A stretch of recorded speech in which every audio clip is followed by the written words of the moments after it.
The way in which I think Aviva has benefited from focusing on reducing our carbon emission is certainly we've saved some cost. When you focus on how you can do this, how much business travel you can cut out and replace it with video conferencing facilities, which we've done to a significant degree. Energy costs, for example, by installing light sensors so that the building's lights switch off automatically when there's no one there. And then again, looking at the RAC, which is one of our operating divisions, we've installed speed limiters in the patrol vans, and that saved us about 7% plus in terms of fuel costs. And we're looking at some further measures with regard to that, which may save us yet further fuel costs. So it's been a significant factor. It's not just altruism.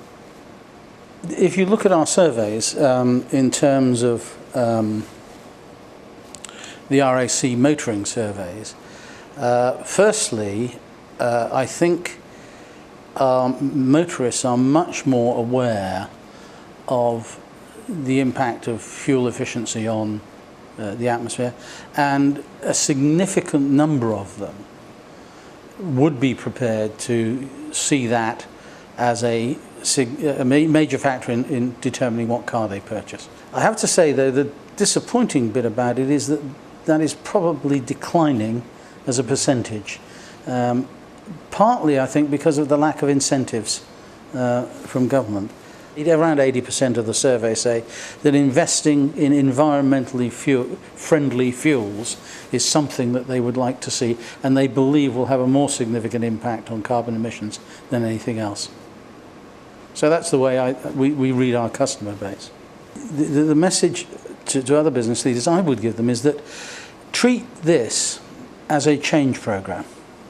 It's not going to work if you have the attitude to it in the same way as other areas of corporate responsibility, that it's something that you do when you've met the budget and hit the financial targets, and then you've got a bit of time left over. Let's think about how we're going to reduce carbon emissions or something like that. To make it work in the same way as other areas of corporate responsibility, it's got to be embedded in the organisation as part of the way in which you do things. It's almost got to become part of your DNA as an organisation, that this is an issue which sustains us.